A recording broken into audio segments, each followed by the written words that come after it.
Hello, everyone. I'm Jason. This is Alex, and I'm going to get into a couple things that are coming up. First, Phoenixmaster 1903 is his YouTube channel. He's got video game things that he is doing, and we'll get into that in a second. Me and my friend, who is unfortunately sick today, The Floof. the Floof, yes, he is ill, and we could not start our video podcast, unfortunately, today. But I want to talk a little bit about it, and then we'll get into his. So we have a new series that's coming out about stuff that has happened to us through our lives, and a lot of it is a really good take on like really cool things that have happened. I've been very blessed to have some amazing things happen to me, and my partner, who's sick, unfortunately, has had a lot of cool things, and we're going to talk about those. And it's called Getting Polluted with Bird Dog and the Floof. Yes, and these two are going to be, the star and then the co-star of this lovely podcast, video podcast that they have started. And I'm excited to see what becomes of it, and the general gist of what they're going to be talking about is their past with the sheriff's office and other things that they have done throughout the Cardinals. Yes, that's another thing that they're going to be talking about. But today we're going to just be going back and forth about just stuff that we enjoy, like our video games, our favorite video games, like Minecraft or GTA or just whatever pops into our head at first, and we'll go from there. Anything else? So, just a little branch off to what I was saying. We have a lot of cool stories, and we want to share them with people. And I think, in my life, I've been very blessed, like I said, and there's a lot of cool things that have happened, and we love to tell stories. So I think it will be a good take on just everything. And I think if people would just give us a chance and listen to them, they'll enjoy them tremendously. But let's get to you, sir. Okay. So you have your 14 episodes on, what is it? Subnautica. Subnautica, that's it. So tell us a little bit about that. So currently, I've made the Cyclops and the Sea Moth, and those are just the general vehicles that you can make in the game. And it takes time and it takes resources, and you just have to have patience with the game in order to go through it. This will be the first time that I record myself beating the game, because I've only ever beat the game one other time. So by the time that all those videos get sent out into the universe, hopefully I'll be done with all that. And so is this like a tutorial thing, or are you just playing through and people can kind of pick up some of your secrets and tips? Yeah, it's more of a let's play kind of deal, where I basically am just playing the game. The crafting recipes are all in the game, so if you need any help, there's better tutorials online. But if you just want to watch someone scream into the void of the world, then you can check out my channel. But I think if you want to do more of a how-to, you should probably check out like Jacksepticeye or Markiplier. But mine is just for fun, and it's basically just, like I said, just me screaming into the void of the Subnautica universe while I try to haphazardly build stuff and craft stuff and all that. And as for you with Minecraft Hardcore, are you still having trouble with that? Yeah. Could you tell us a little bit about that?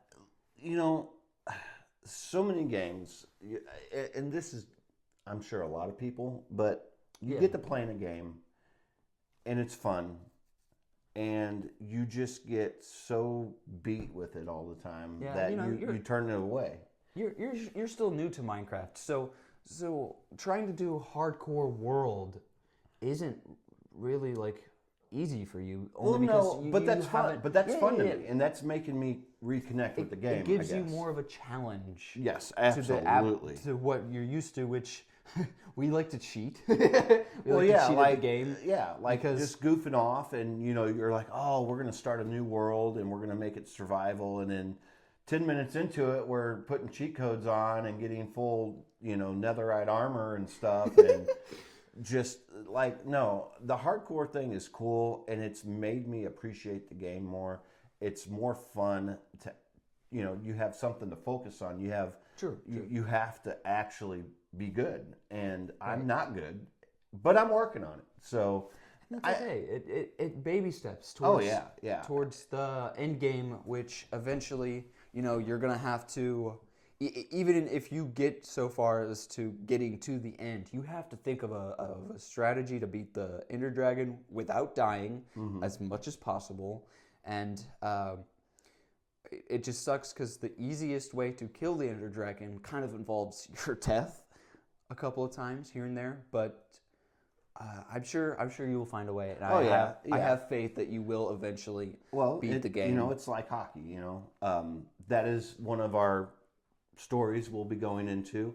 I played a lot of hockey in my life. He got very far too. So it's just like hockey. You got to practice, obviously. Yes, and that's it's what not. It's you get good and you get put up to the next level, and you're like, oh, I don't even belong here because I'm not good like I thought. Yeah. And it's just like going to a professional game or whatever. You watch these guys and they do things that are amazing. It's just like watching people online play. They do stuff like I never thought that could be a thing. Like I didn't look at it that way. Yeah, so it makes it fun like that. Subnautica's a lot like that. I've like I said, I've watched Markiplier and Jacksepticeye play Subnautica so much that I wanted to play it, and when I actually got into it, I realized how hard and how difficult it can be from time to time, especially when you're trying to fight off giant monsters like the Leviathans in the game. It's not easy, but it's fun. Yes, and that's what we take away from it, So, you got anything else coming up on your channel after you're done with that? You're gonna do some different games or something, you said? Yes, there's this new game going around. It's a new horror game called Repo, and it's essentially you're these little tiny robots. And have you ever? You probably haven't, but it's essentially like God, I can't think of the name of the game. But you basically have to get a quota, and you have to fill the quota, and you have to survive.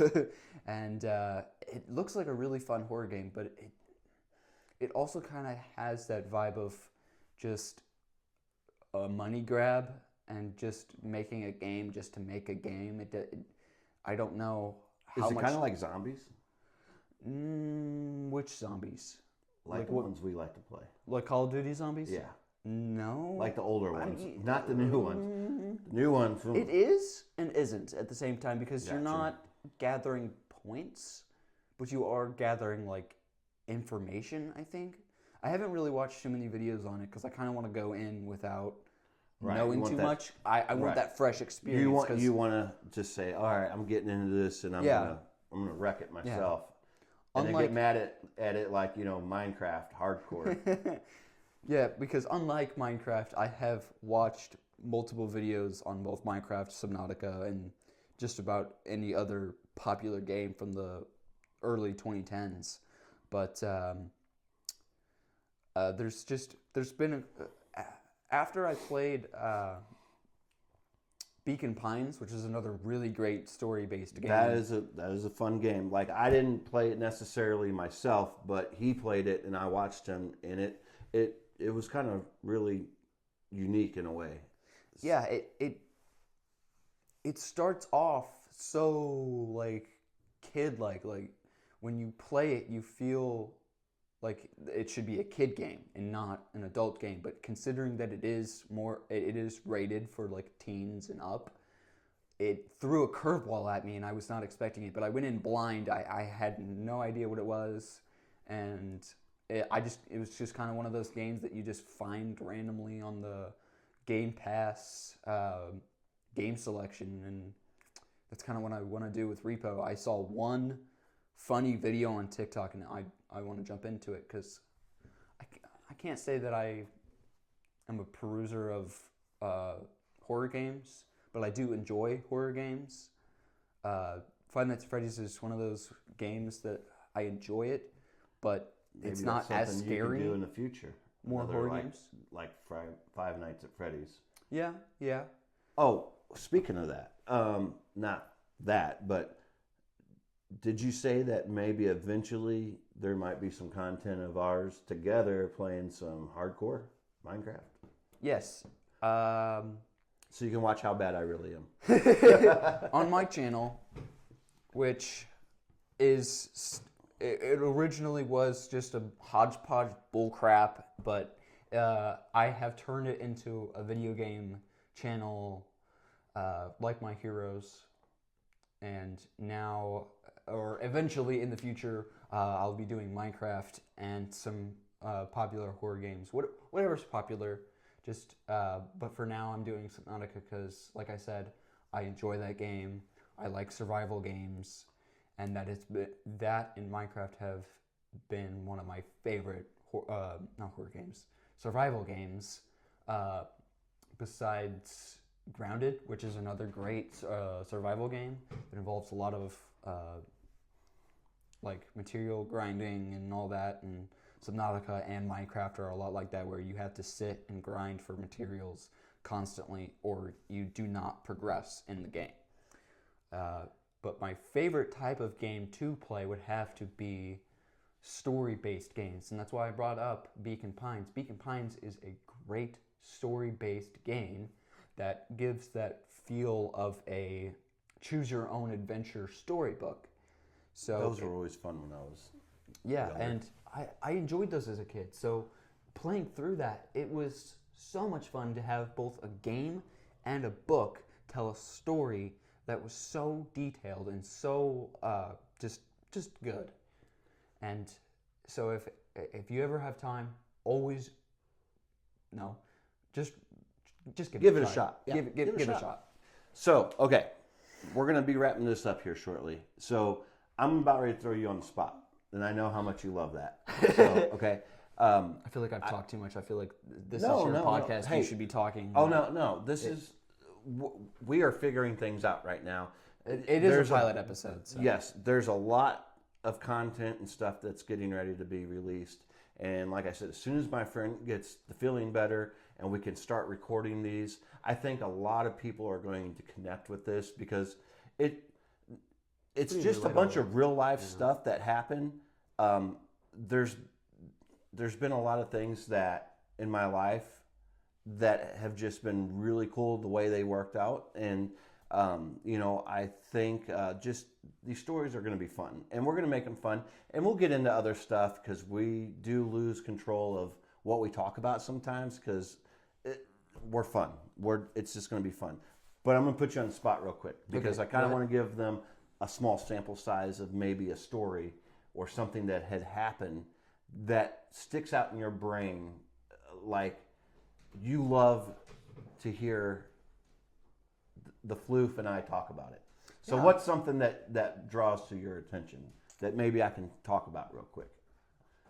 How about we go with the first time I met Lee or the Floof? Yeah. Because that was an experience in itself that was really entertaining because I knew he was like coming over or whatever to come like hang out with us, but it was just the fact that like I was not expecting the Floof and his floofiness. So when me and my brother saw him for the first time, it was really nice. Larger than life figure, huh? Yes. And he's going to get me for that one later. But, But he was a really nice guy. He was really like chill about the whole experience. And, for most people, seeing someone as intimidating as he is, because he is intimidating when you first meet him, we we were taken aback when we saw him. And then we realized how friendly and floofable he is. So I'm going to go with this, okay? I'm going to go with, and he's going to hate me for this because he's not here to defend himself, which he will get into this more later on. We'll have this conversation again. And I'm not going to give it all away, but the first time, so I moved here back in 2014 from where we grew up. And I'm sure Illinois. we don't want to talk about that. Yeah.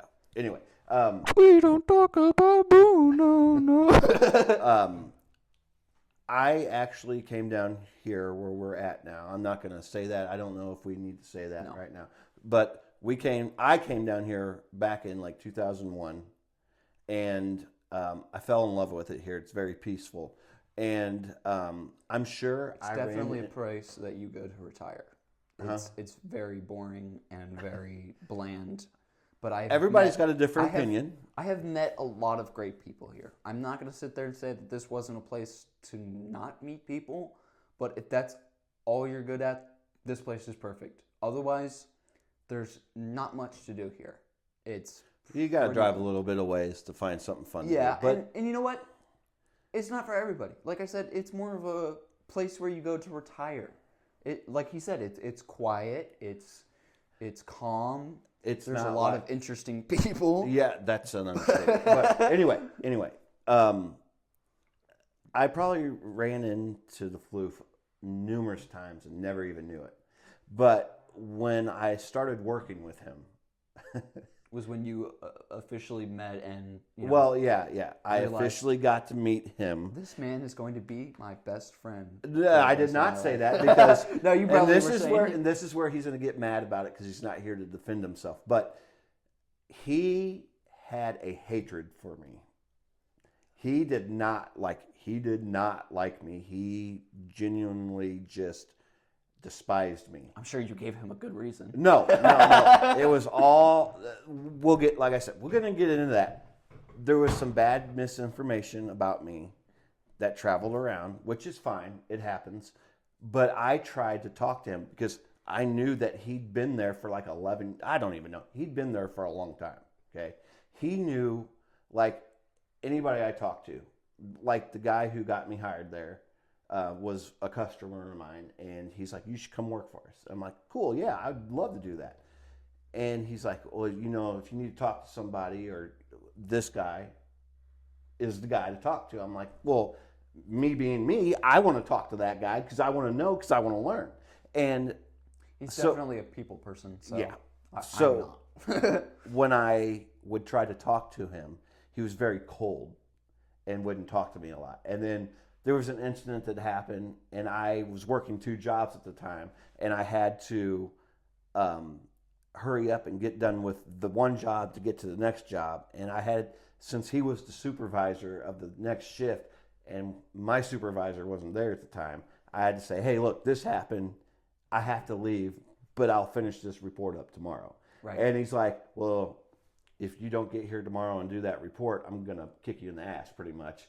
And I'm like, kind of mortified, like, what am I supposed to do with that? We'll get into that whole actual story eventually, but long story short, he became my friend, and we'll get into that too. And it's just funny how things worked out, and it progressed over time, your guys' friendship, didn't it? A few months. Yeah, it only took a while. It only took a few months for you guys to become friends. I'm like that disease that just spreads through your body, and that's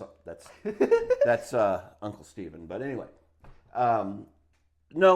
we have some great stories, and I think a lot of people will enjoy them. And honestly, I'm not here to make a fortune or anything. I'm here to tell stories and have fun with my friend.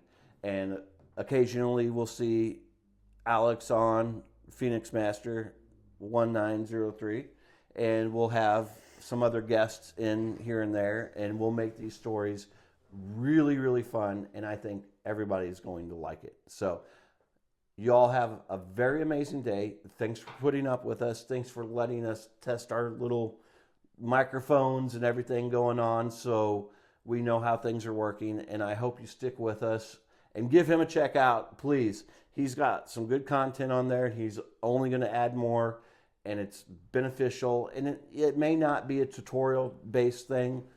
It's a but slow there's start. It's a slow start. Yeah, It's getting you're going to there. learn stuff, and it's fun. Take the time to have fun with them. So look forward to seeing you all around, and thanks for everything, and thanks for your time. Have a great weekend. Bye-bye.